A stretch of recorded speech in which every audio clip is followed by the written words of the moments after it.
Primera de Pedro, capítulo 5, versículo 10. Mas el Dios de toda gracia, que nos llamó a su gloria eterna en Jesucristo, después que hayáis padecido un poco de tiempo, Él mismo os perfeccione, afirme, fortalezca y establezca. A Él sea la gloria y el imperio por los siglos de los siglos. Amén. Y nuestro tema es la gloria de Dios a la vista. Y llegamos al final de esta maravillosa primera epístola de Pedro. Dedicamos tiempo, no intentaré hacer ninguna recapitulación, a muchísimos temas. Pero aquí la epístola llega a su clímax y conclusión. Y el término principal aquí es la gloria de Dios. Mas el Dios de toda gracia, que nos llamó a su gloria eterna. Sin embargo, antes de abordar los versículos 10 y 11, que serán el tema principal esta mañana, si el tiempo lo permite, tal vez debería mirar primero los versículos 12 y 14. Porque el clímax de la epístola son en realidad los versículos 10 y 11. Y hay un tipo de clímax más en estos versículos finales, a modo de comentario y saludo, pero me gustaría cerrar con los versículos 10 y 11. Así que aquí está el versículo 12, Silas, Silvano, bueno, lo conocemos como Silas. Hay dos nombres o dos versiones diferentes del mismo nombre en el Nuevo Testamento. Es el compañero de Pablo, el compañero de viaje misionero, como ustedes saben, que tiene varias menciones en el Nuevo Testamento, en el libro de los Hechos, por conducto de Silvano, Silas, a quien tengo por hermano fiel. Bueno, por supuesto, el apóstol sabía que era un hermano fiel y digno de confianza. Pero en la traducción inglesa dice fiel para ustedes, los destinatarios de la carta, un hermano fiel para ustedes. Y en nuestra versión, las palabras como supongo suena un poco vago, un poco débil para leerlo así. Pero en nuestra traducción en español, la Reina Valera del 60 dice, lo considero. En realidad es un elogio positivo. Considero que Silas es absolutamente digno de confianza para ustedes. Ahora, la carta la escribe Silas. Él es el amanuense, el secretario, si se quiere, el que escribe al dictado del apóstol Pedro, esta carta en particular. Y presumiblemente se lo lleva y va a ministrar entre ellos. Esa es la implicación del versículo 12. Un hermano digno de confianza para ustedes. Él es aquel que vendrá a ustedes y no estará pensando en sí mismo. Estará pensando en ustedes. Él es totalmente confiable con la palabra de Dios, con su exhortación, con sus oraciones y con su cariño por ustedes.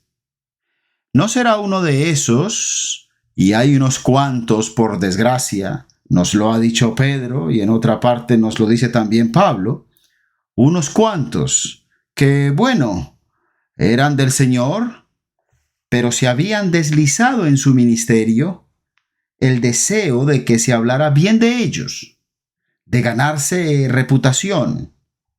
Y lo hacían, más o menos, para los oyentes, para la gente, pero también lo hacían por ellos mismos, para hacerse un nombre.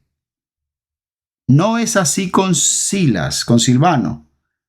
Él es completamente digno de confianza para ustedes.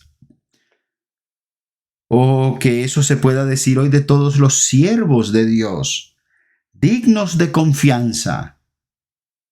No van a ceder ante las tentaciones contemporáneas. No van a ceder ante la mundanalidad en la iglesia. Muchos lo han hecho. Ellos saben la verdad, Ellos creen la verdad, aman la verdad, pero no son del todo dignos de confianza, porque se doblegan ante todo lo que se les presenta y ceden ante ello. Él es digno de confianza. Hay personas que predican muchas verdades y le damos gracias a Dios por eso, pero también predican algunas cosas equivocadas. Pueden considerarlos como sólidos y puede que lo sean en un grado considerable, pero luego le dicen a la gente, oh, no existe tal cosa como la guía del Señor. Mientras tus estándares éticos sean correctos y tengas presente la palabra de Dios al tomar decisiones, tus decisiones dependen de ti. Dependen completamente de ti. ¿Con quién te casas? ¿Qué carrera eliges? ¿Dónde trabajas? ¿Qué haces? ¿Dónde vives? ¿A dónde vas? Tú decides. Dios te está tratando como un adulto maduro. La preocupación por buscar la voluntad del Señor y estar totalmente disponible para Él y convertirlo en una cuestión de oración y de pedir un sentido común santificado, una preocupación por hacer su voluntad. Eso está olvidado hoy en día, incluso entre predicadores sanos y reformados. Bueno, Silas era digno de confianza. No se dobló ante nada. Hoy se ven a personas viviendo vidas grandiosas y recibiendo salarios enormes en el ministerio. Cuando el Señor dijo, el siervo no será mayor que su Señor, y estableció así un estándar de razonabilidad y sencillez para todos nosotros. Bueno, quizá pienses que son digresiones, pero estas son grandes palabras. Por conducto de Silvano, un hermano fiel y digno de confianza para nosotros, para vosotros. Él vendrá y estará entre vosotros, y estará enteramente trabajando por vosotros y por la palabra de Dios, cueste lo que cueste. Luego Pedro dice, pero debo darme prisa, en el versículo 12, he escrito brevemente. Y en eso hay un mensaje para todos los pastores del pueblo de Dios, todos los predicadores. No debemos ser indulgentes con nosotros mismos, ni demorarnos demasiado, ser demasiado elaborados, demasiado complejos, predicar solo a los intelectuales o predicar solo a esta o aquella clase de personas. Toda nuestra predicación debe ser accesible. Todo está en estas palabras. He escrito brevemente. Amonestándoos, debe haber amonestación, debe haber aplicación de la palabra. Hay mucha aplicación en Primera de Pedro. Se puede ver que fue predicador durante 30 años. Predica las doctrinas y luego las aplica. Y testificando. Esa es una palabra especial, testificar. Lo que quiere decir es dar testimonio. Bueno, esto fue particularmente aplicable a él, porque fue testigo del Señor resucitado. Vio al Señor resucitado. Lo siguió durante todo su ministerio. Tenía, como apóstol, un ministerio especial para dar testimonio de las cosas que había presenciado, las obras milagrosas, las enseñanzas y la conducta del Señor. Todo sobre él y su resurrección de entre los muertos y su ascensión al cielo. Lo había visto todo. Creemos que vio incluso el Calvario y fue testigo de sus sufrimientos. Por eso está amonestando y testificando. Bueno, también testificamos, no por haber visto al Señor resucitado, sino por haberlo recibido en nuestras vidas y haberlo probado y sentido y conocido, y contamos nuestro testimonio, nuestra experiencia y lo que Él ha hecho por nosotros. Testificar, ¿a qué equivale? A que este mensaje del Evangelio es la verdadera gracia de Dios. El judaísmo, el pueblo judaizante, ellos dijeron, puedes tener a Cristo, pero debes agregar la ley ceremonial. Cristo por sí solo no es suficiente. Debes tener la ley ceremonial al lado. No. La verdadera gracia, es decir, el verdadero favor de Dios, es solo Cristo y el Calvario y su muerte expiatoria por los pecadores y la confianza en Él y el nuevo nacimiento para justicia. Esta es la verdadera gracia o favor de Dios en el cual estáis.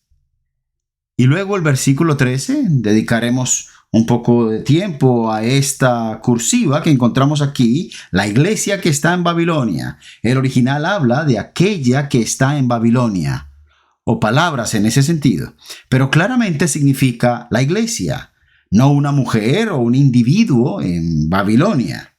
¿En Babilonia? ¿Estaba Pedro literalmente en Babilonia? Bueno, creo que no hay razón para tomar esto literalmente. Algunas personas hoy en día están muy inclinadas a adoptar la enseñanza de Roma sobre esto. Dicen, no, por supuesto, Pedro aquí está usando Babilonia simplemente como un término para referirse a Roma. ¿Quieren a Pedro en Roma? Porque han inventado la idea de que él fue el primer papa o la cabeza de la iglesia. Por eso quieren colocarlo en Roma. Sin embargo, hoy en día, incluso muchos predicadores sanos dicen que esto debe ser una referencia a Roma. ¿De dónde sacan eso? Bueno, dicen, por supuesto, que en el libro de Apocalipsis a Roma se le llama Babilonia. Pero depende de cómo entiendas el libro de Apocalipsis. Si se adopta una especie de visión dispensacionalista del libro de Apocalipsis o alternativamente una visión preterista, entonces podrías pensar que las referencias a Babilonia se refieren particularmente a Roma. Pero el libro de Apocalipsis es un libro de símbolos. Se podría esperar encontrar símbolos en Apocalipsis, pero no esperarías encontrarlos en una epístola directa como lo es Primera de Pedro. Y en el libro de Apocalipsis, Babilonia probablemente no representa específicamente a Roma, aunque sí incluiría a Roma, representa al mundo y a todos los gobiernos y gobiernos mundanos, no solo a Roma. Así que no hay razón para suponer que esto no sea literal. Bueno, sería bueno que Pedro estuviera en Babilonia. Pues en Hechos 2 estaban todos los judíos de diferentes dispersiones que vinieron a Jerusalén a adorar el día de Pentecostés. Y entre ellos estaban los de Mesopotamia, entre el Tigris y el Éufrates. ¿Y qué hay en medio de Mesopotamia? Babilonia. Allí había una enorme población judía. No nos sorprende en absoluto que un apóstol hubiera querido ministrar precisamente en Babilonia a la comunidad judía y difundir el Evangelio. Y evidentemente, si tomamos esto literalmente, había una iglesia allí, una iglesia hermana, la que está en Babilonia, elegida juntamente con vosotros. Maravilloso, el apóstol y otros tal vez también han estado en Babilonia, y descendientes de la dispersión judía, poco más de 600 años antes, se encontraban allí en abundancia. Algunos expertos, si tienen razón, dicen que era 1/3 de toda Babilonia en esa época. Y Marcos, mi hijo, os saludan, Juan Marcos sin duda. Saludaos unos a otros con ósculo de amor. Y por eso debemos saludarnos con alguna muestra o símbolo sincero de amor.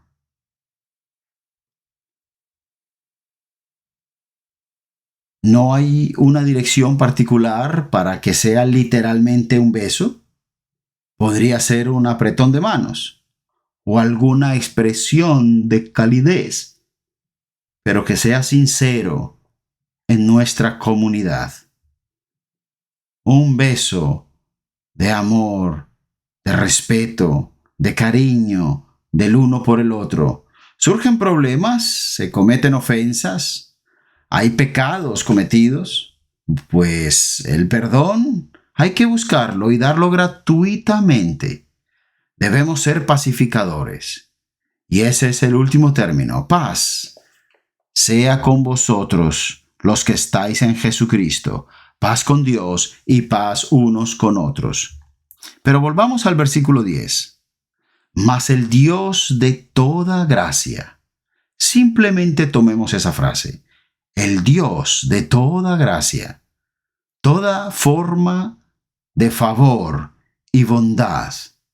Ese es nuestro Dios. El Dios de toda gracia. ¿Cómo llega a nosotros el favor de Dios? Esto está dirigido a los cristianos. No necesariamente estamos hablando de la gracia de la salvación, sino que esto es para los cristianos. ¿Cómo viene?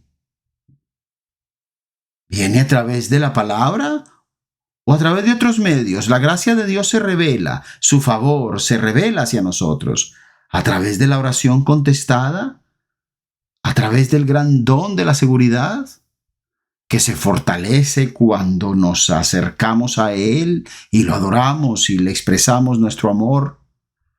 El Dios de toda gracia se expresa a través de este cuidado providencial hacia nosotros y la forma en que Él hace todas las cosas para nuestro bien espiritual eterno. Y adoptamos una visión espiritual de todo lo que sucede en la vida. Hacemos todo lo posible para no ser sacudidos, ni conmocionados, ni caminar con la cabeza gacha o el corazón afligido. Porque Dios permite que sucedan cosas en nuestras vidas que en última instancia son para nuestro bien espiritual, eterno, y también para el bien espiritual y eterno de otros, quienes notarán nuestra reacción ante las pruebas y los problemas, y la forma en que el Señor nos sostiene y nos ayuda. Y será un mensaje para ellos, para los perdidos, para los salvos. El Dios de toda gracia, obrando a través de su palabra, a través de la respuesta de las oraciones, a través de la comunión y los consejos del pueblo de Dios, y a través de sus actos providenciales en nuestras vidas. El Dios de toda gracia que nos llamó. Piensa en el llamamiento de Abraham. Abraham, Abraham. Un llamado personal de Dios. Es una llamada de gran ternura. Y te llegó a ti cuando fuiste salvo, la llamada de Cristo. Pero es al mismo tiempo una orden de comparecencia, una orden, venid a mí. Y fue tal la obra en tu alma y en tu corazón que viniste gozoso y voluntariamente. Con mucho gusto y de buena gana. Al principio pensaste que habías respondido, que lo habías hecho tú, que habías venido a Cristo. Y gradualmente aprendiste por su palabra que fue Él, por su gran misericordia, quien siempre te llevó hasta ese punto donde anhelabas ir y sentir que debías ir, pero fue su obra, el Dios de toda gracia, que nos llamó a su gloria eterna. Bueno, estás llamado al arrepentimiento, estás llamado a confiar en Él, estás llamado a una vida de confianza y oración, a una vida de servicio y amor a Él. Estás llamado a muchas cosas, pero sobre todo estás llamado a la gloria eterna. Quizá digas, pero soy joven, tengo 20, 21 o 22 años. Tengo la vida por delante. Seguramente no debo estar pensando todo el tiempo en el cielo y la gloria. En cierta medida debes hacerlo, porque ese es tu llamado. El fin de tu llamado es la gloria celestial. Nunca olvides eso. No fuiste llamado principalmente a tener éxito en tu carrera. Ni siquiera fuiste llamado a criar una familia, aunque eso sea un privilegio maravilloso y una gran responsabilidad. Fuiste llamado, y esta es la mayor parte, para la gloria celestial. Si tenemos eso en mente, todos nosotros constantemente, siempre nos permitirá ver todo en perspectiva y buscar siempre el propósito superior de Dios en todo. Ese es el término, el Dios de toda gracia, que nos llamó a su gloria eterna. Mencioné a Abraham. ¿Y a qué fue llamado Abraham? A la tierra que Dios le mostraría. Y dice el escritor de la carta a los Hebreos, muy pronto descubrió que aquella no era una tierra en este mundo. Era una tierra en el cielo, y cuyo constructor y hacedor es Dios. Y lo tuvo presente. Y como tenía eso en mente, no le importó vivir toda su vida en tiendas de campaña. No vivirás en una tienda de campaña toda tu vida si Dios te lo ordenara, si fuera necesario para heredar la gloria eterna. Lo mismo ocurre con todos los demás factores de la vida. Miramos a Dios y confiamos en Él. Nos llamó a su gloria eterna en Jesucristo o por Jesucristo. Nunca olvidamos al Señor. ¿Alguien ocasionalmente ora en una reunión de oración o en algún lugar similar? Y puede olvidarse de terminar su oración en el nombre de Jesucristo el Señor. Nunca lo olvides. Nunca lo olvides. Solo nos sostenemos a su lado por su sangre derramada en el Calvario y por su justicia ofrecida. Sin Él sufriendo y muriendo en nuestro lugar por nuestro pecado, nunca habríamos sido perdonados. Sin su justicia perfecta ofrecida, merecedora del cielo por nosotros, nunca podríamos entrar al cielo. Necesitamos tanto su muerte expiatoria como su justicia ofrecida. Nunca lo olvides. Todo es por Él. Dale siempre el crédito y la gloria por Jesucristo. Después que hayáis padecido un poco de tiempo, el sufrimiento se presenta en dos partes. Hay sufrimiento temporal. Todo cristiano tendrá algunas temporadas de dificultades, penurias, sufrimiento.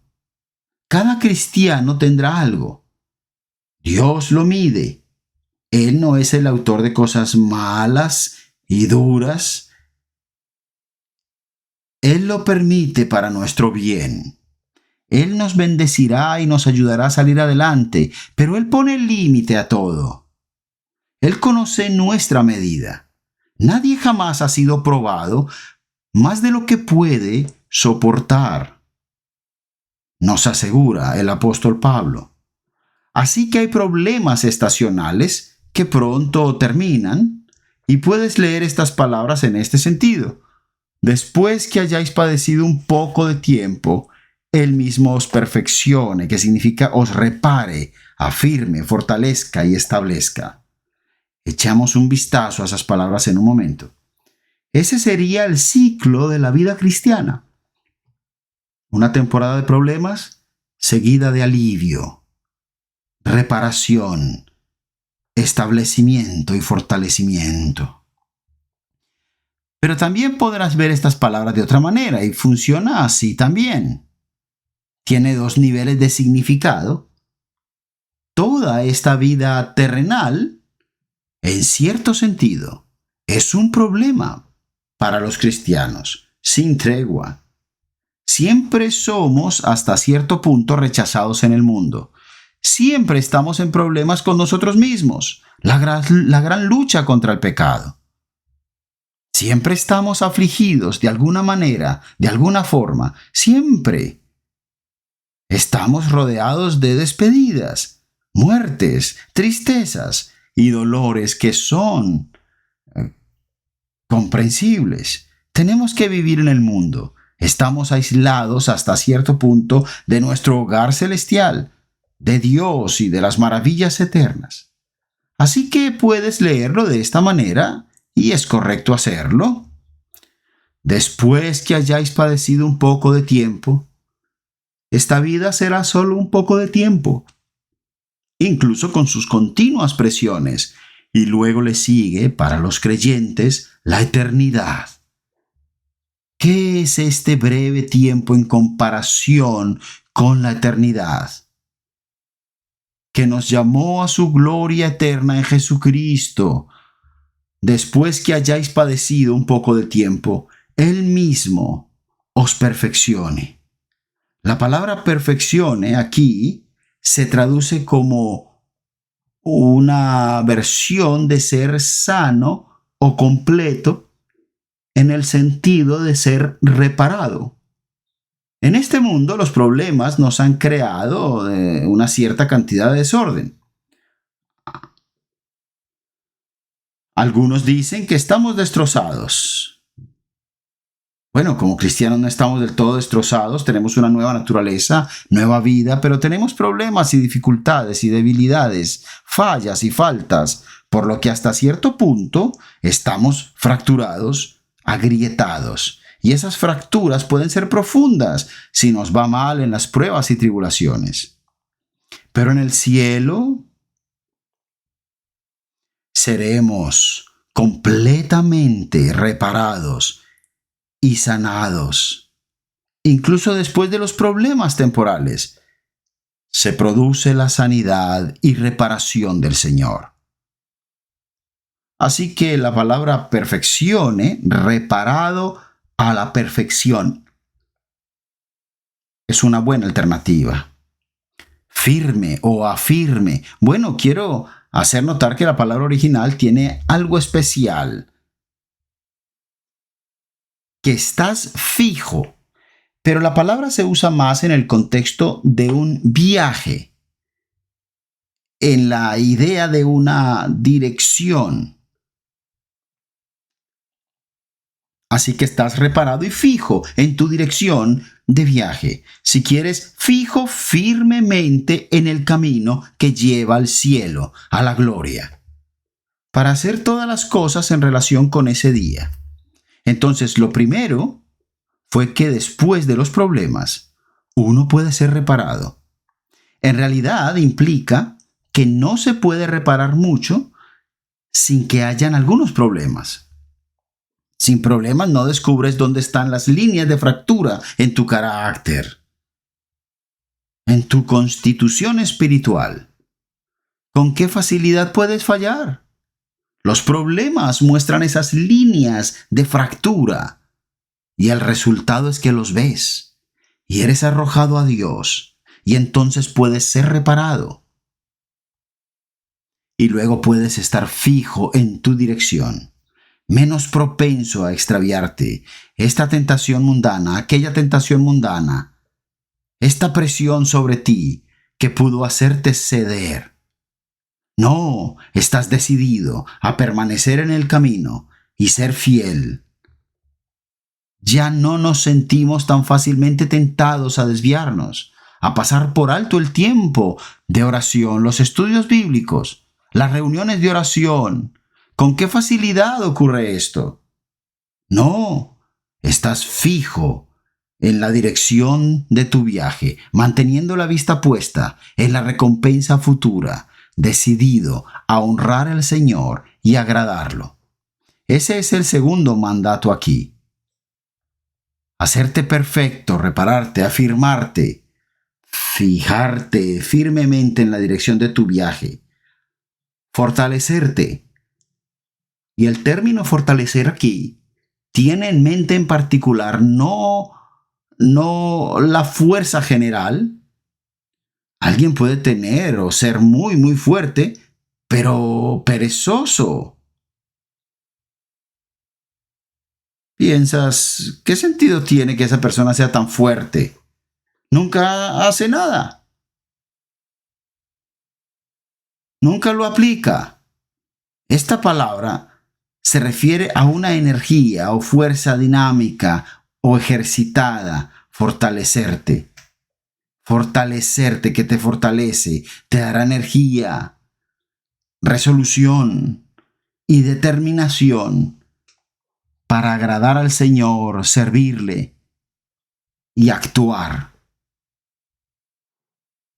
No solo ser bondadoso en disposición, sino ser bondadoso y lleno de buenas obras en acción. Entonces podríamos traducirlo como revitalizar. Y este es el tercer mandato: repararte. Fijarte firmemente en tu dirección celestial. Revitalizarte. Y establecerte. Los traductores de la versión inglesa han elegido aquí una bonita palabra para establecer o asentar. Las versiones modernas hacen que estas palabras equivalgan lo mismo. No piensan en la distinción entre ellas. Establecerte tiene que ver, esta palabra, con un edificio y unos cimientos.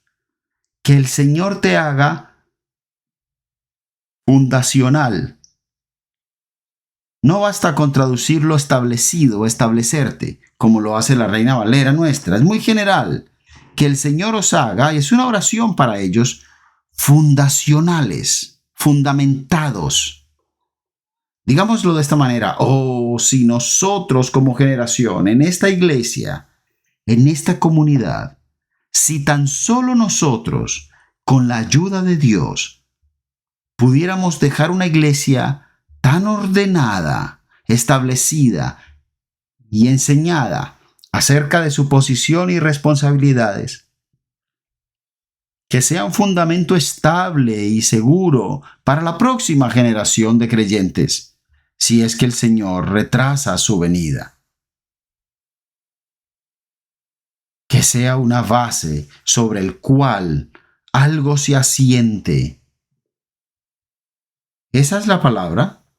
A los jóvenes en la fe que crecen entre nosotros, les estamos dejando un fundamento seguro, o les estamos dejando una iglesia llena de fallas, donde hay problemas serios sin resolver, donde hay enemistades absurdas o dificultades, o cosas así que nunca se han abordado, u omisiones graves. Que Dios alguna vez nos ayude a establecernos en el sentido de que haya un buen fundamento establecido para aquellos a quienes el Señor está agregando. Esas son las 4 cosas en lo que creo que es la oración de Pedro por el pueblo. Mas el Dios de toda gracia, que nos llamó a su gloria eterna en Jesucristo, después que hayáis padecido un poco de tiempo, Él mismo os perfeccione, repare, afirme, fortalezca y establezca. Y finalmente, a Él sea la gloria, a Dios, y el imperio por los siglos de los siglos. A Dios sea la gloria en el cielo. Entrar al cielo. Esto es solo mi imaginación,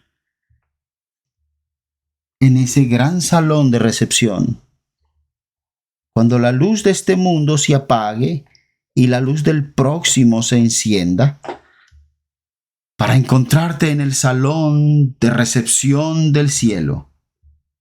¡Qué lugar! Nada en la tierra se puede comparar con esto, con el Señor y las huestes angelicales, y tal vez, quién sabe, todas las personas más cercanas a ti o más queridas para ti, o las personas que te llevaron al Salvador y que fueron fundamentales, todos allí para saludarte. Tal vez estar en el cielo, en gloria. ¿Cómo empezar a describirlo? Pensemos en los atributos de Dios. Los atributos de Cristo. Un lugar de santidad. Ser consciente de que he sido despojado en mi alma de todos los rasgos pecaminosos. Cada gramo de pecado y contaminación desapareció. Sentirse puro y estar en un lugar que será eternamente inmutable, puro, maravilloso, y santo. ¿Piensas en el amor de Dios? En este mundo el amor nos llega solo en pequeños paquetes, pero todo es amor en la gloria eterna. El aire mismo, la vista, las personas. El amor lo impregna todo. Y conocimiento. No puedo asimilarlo todo, por supuesto que no, pero está ahí. Y en algún sentido maravilloso, el habla humana no puede describirlo. Es un lugar de todo conocimiento. Allí no hay ningún misterio, ninguno que no pueda ser explorado a través de las edades eternas. Podríamos pasar por los atributos poderosos y eternos de Dios, pero está la alabanza a Dios. No soy buen cantante, pero espero con ansias el día en que la voz sea misteriosamente liberada y cuando recibamos cuerpos nuevos, resucitados aún más. Y ya no habrá buenos cantantes, ni malos cantantes, ni cantantes mediocres. Todo será de manera maravillosa, maravillosa, maravillosa, perfecta, absolutamente sincera y significativa alabar y adorar a Dios. Escuché a un ateo hablar con desprecio de Dios públicamente y denunciar a, según él, este Dios tan altísimo, orgulloso, que ha creado un orden en el que las personas que son sus secuaces y sus admiradores van y lo alaban eternamente. El Dios más orgulloso imaginable, que tolera el pecado, la violencia y el desorden de este mundo. Todo para producir algo que lo alabe. Y este hombre no podía imaginar algo tan espantoso, tan terrible y tan egocéntrico. Pero ni siquiera había comenzado a comprender cómo traer gloria a Dios. Dios lo es todo. Él es el ser espiritual perfecto, eterno, poderoso e inmutable. Tres personas en una gloriosa deidad. Él es la perfección, el prodigio, Él es la fuente de todo, la fuente de todo lo bueno. Alabar y adorar a Dios es solo alabar y adorar los valores que son Dios. Él es una persona, lo adoramos, pero Él es todos los valores que son más preciados para nosotros. Es porque Él es todo eso, así como también un Dios personal, que solo Él es digno de ser adorado y alabado. ¿No hay orgullo en Dios? El orgullo es pecaminoso. Dios es incapaz de tener orgullo. En este mundo, y debo llegar a la conclusión, todo el mundo está afligido por el orgullo, pero hay algunas personas que parecen lograr un buen grado de modestia y humildad. Y si logran algo, y si hacen algo que es especial para ti, no dudas en elogiarlos, en agradecerles y admirarlos por ello, porque estás bastante seguro de que no les subirá a la cabeza. Y ellos no se jactarán ni se considerarán superiores o especiales. Mientras que hay algunas personas, y eso puede incluirnos a nosotros,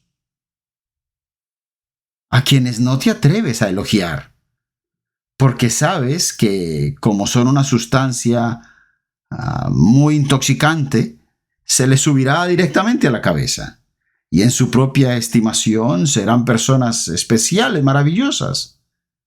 Pero hay algunas personas que pueden llevar mejor sus dones y poderes, al menos por un tiempo en sus vidas. Y esto nos ha dado una idea. Cuando piensas en Dios Todopoderoso, Él no es solo uno de ellos. Él no tiene ningún vestigio de orgullo o egocentrismo en absoluto. Él es todos estos atributos maravillosos y eternos, todos fusionados en uno. Y tiene estos atributos de manera infinita e inmutable. Todo el propósito de la vida es identificarnos con Él, ser uno con Él, recibir estas cosas en nosotros eternamente de Él. Lo que Él es, lo comparte con nosotros. ¿No su divinidad? ¿Nunca seremos dioses? Pero algo de todas sus maravillas y atributos, seremos santos. Seremos eternamente semejantes a nuestro Salvador, nuestro Dios. Por supuesto, el objetivo de la vida es elegirlo a Él, identificarse con Él, servirlo, honrarlo, explorarlo, amarlo, alabarlo, adorarlo, con el gigantesco coro de toda la eternidad que atestigua su prodigio y su gracia. Así que la epístola realmente termina con esto: a Él sea la gloria y el imperio. Algunos traducen esa palabra como poder. Dominio es mejor. Él tendrá dominio eterno por los siglos de los siglos. Esta es la epístola, cuyo gran propósito es mantener firmemente la vista en el cielo y en la gloria de Dios.